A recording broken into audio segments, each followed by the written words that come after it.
So I want to begin by asking a simple question, one to which the answer may at first seem readily evident. Why are we here? So with apologies to anyone who is not a Star Trek fan, I think I'm showing my age, if we were to ask the crew of the Starship Enterprise, our mission would be clear: to explore strange new worlds, to seek out new life and new civilizations, to boldly go where no one has gone before. And that mission would apply equally whether you were the captain, an engineer, a science officer, or a newly minted cadet. If we were a police department, our mission would be to serve and protect, from the chief all the way down to the dispatcher taking your call when you dial 911. So I'm going to ask again, why do all of us, humanities faculty, research scientists, medical professionals, business people and technologists, athletes and coaches, office workers, managers, groundskeepers, security officers, accountants, why do we show up every day at a university on the southern coast of Maine? Why are we all here this morning? What mission unites us? If you were to ask me that question, I would answer that at the most fundamental level, we are here in the pursuit and dissemination of knowledge, of enlightenment, of truth. We are collectively engaged in the process of adding to humanity's sum of knowledge and transmitting it to future generations. In fact, this purpose is reflected in UNE's seal, on which our motto reads, Lucens et Ardens, which roughly translates from Latin as passion for enlightenment. That is, passion for seeking the truth. Now, let's be clear. This is a pursuit whose path has never been one of straightforward progress, but also it has never been more tangled and treacherous and convoluted than it is today. Those of us over the age of, say, 40 or so, will remember growing up in a world in which, even in the face of critical social and political divisions, we could generally agree on basic facts, on basic information, which form the starting point for discussion and debate. Today, due to multiple factors, including the proliferation of targeted media and technology, our very perception of facts themselves differ radically from those of our fellow citizens. Fed by cable TV news shows and social media algorithms, we increasingly live in self-imposed ideological bubbles. Even without realizing it, we find ourselves exclusively surrounded by people who share our worldview and our biases, and isolated from those who think differently, thereby leading to different perceptions of even basic information. It's hard to have a productive conversation with someone who has different beliefs or perspectives when we can't even agree on what we're talking about with each other in the first place. I don't need to remind any of you that we live in troubled times. Climate change is accelerating even faster than experts predicted just a few years ago. The COVID pandemic has disrupted every aspect of our lives, and its ripple effects will continue to be felt for years to come. The unprovoked Russian invasion of Ukraine has upended the international consensus against wars of territorial conquest. So-called culture wars in our society over issues ranging from firearms to abortion, to the legitimacy of elections, to what is taught in public schools, to how we understand race and how we best combat racism, tear at the fabric of American society. Conspiracy theories abound. Our country is arguably politically and culturally more polarized than at any time since the Civil War. Each of our major political parties has moved farther to the extremes, straining the center and making compromise all but impossible. And importantly, faith in civic institutions has plummeted, threatening the American democratic project itself. So that's the world we live in. And to paraphrase What's Your Part campaign, it's a world that could use some help. And that is perhaps the most critical reason the Academy must defend itself as a stronghold of viewpoint diversity and open discourse. Effectively addressing our many global and societal challenges requires promoting genuine, good faith dialogue across lines of difference. Arriving at innovative solutions to our problems requires surfacing the widest possible variety of ideas and then sorting and refining them through the process of experimentation and critical discourse. And putting innovations in practice requires that we forge the will to act, which in the case of public policies depends on engagement and compromise across political and cultural divides. Since antiquity, universities and their precursor institutions, dating all the way back to the Greek Lyceum, has served this purpose, holding what I can only describe as a sacred role in society to foster the exchange of ideas and critical discourse on important, even controversial topics. Discourse without diversity of ideas, that is, discussions limited to those who already share our perspectives, may feel good, but will inevitably fall short of fostering the breakthroughs we need on important problems. More recently, cognitive psychologists have demonstrated that we all have biases in our thinking. None of us have a God's eye perfect perspective on truth. Like perceptual blind spots, it's difficult to see, much less correct for, one's own biases. The best way to correct for bias is through engaging thoughtfully with others who hold different biases by actively inviting them to criticize our ideas.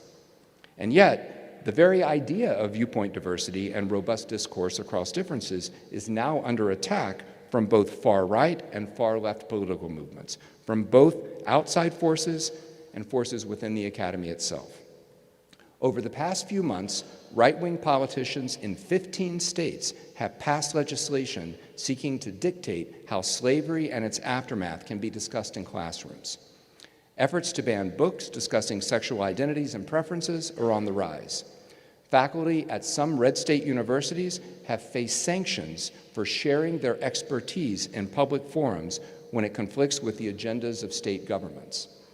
And such illiberal efforts to stifle expression and discourse are not limited to the far right. Left-wing activists, also often tacitly supported by university administrators, are also culpable.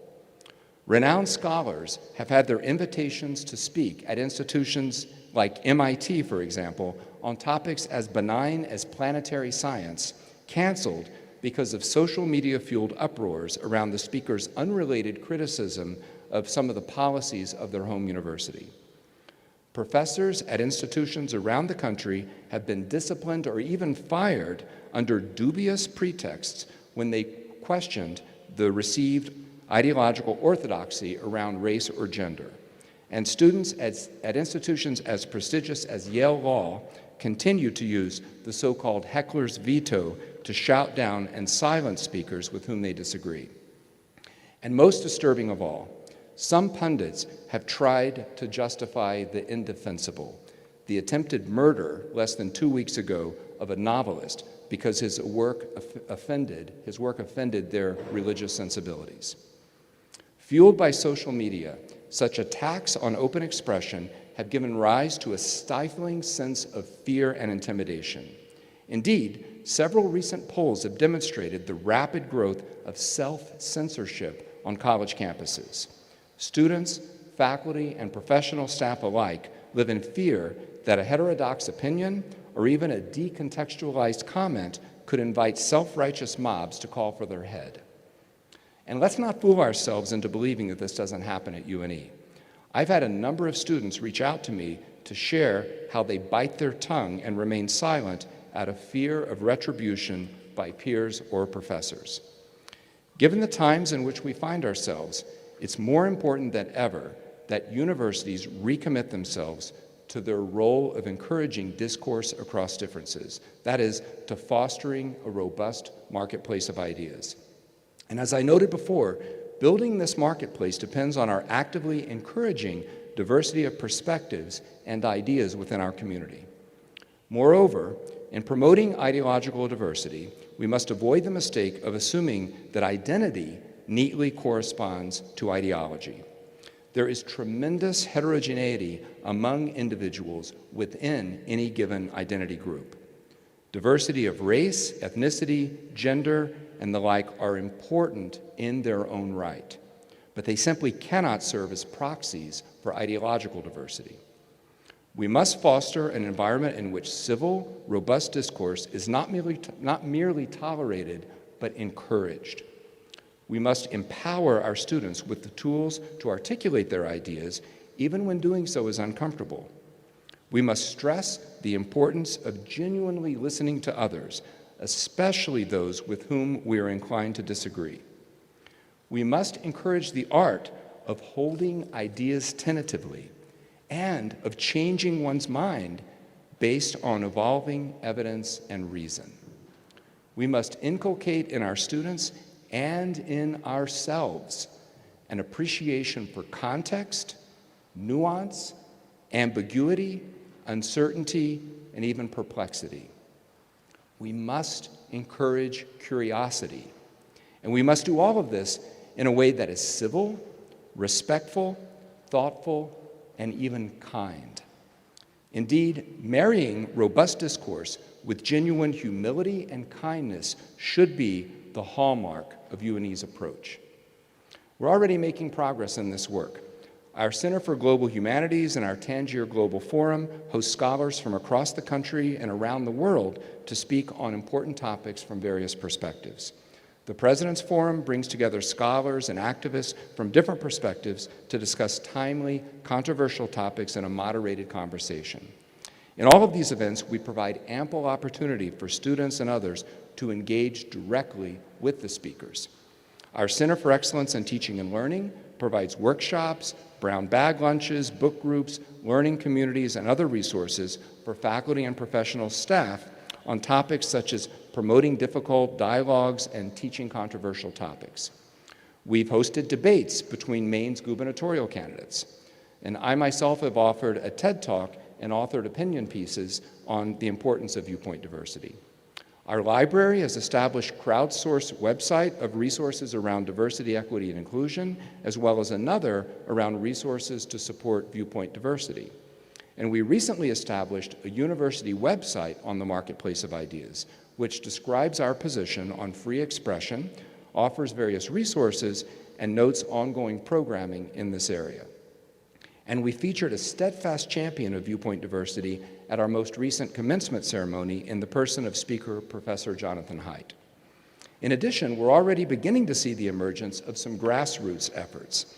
As just one example, the UNE Student Occupational Therapy Association recently launched a Conversations and Cookies program to foster dialogue around challenging topics among students. I encourage you to explore these resources and to join the effort to distinguish UNE as an exemplar of what a university is supposed to be by promoting robust, respectful discourse, both inside and outside the classroom. We have much work to do to truly foster a marketplace of ideas at UNE. So today, I make you this promise.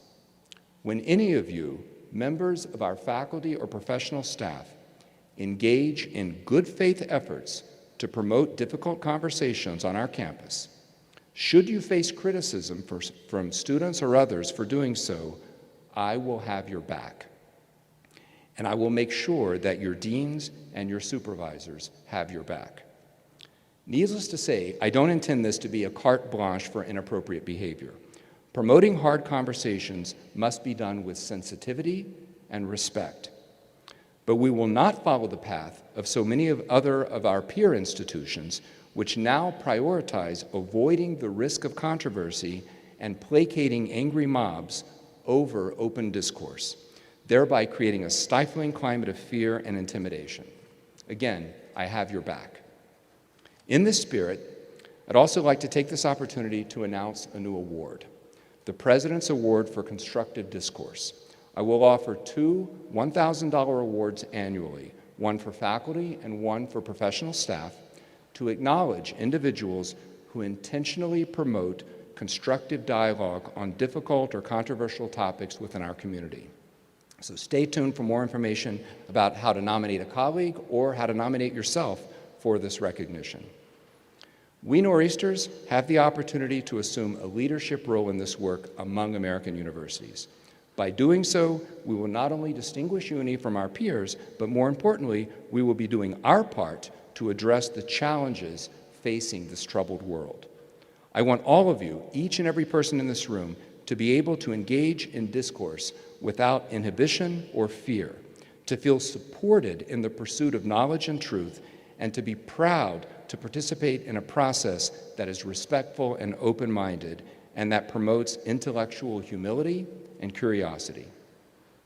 Again, I thank each and every one of you for everything that you do to distinguish UNE as this truly extraordinary place that it is.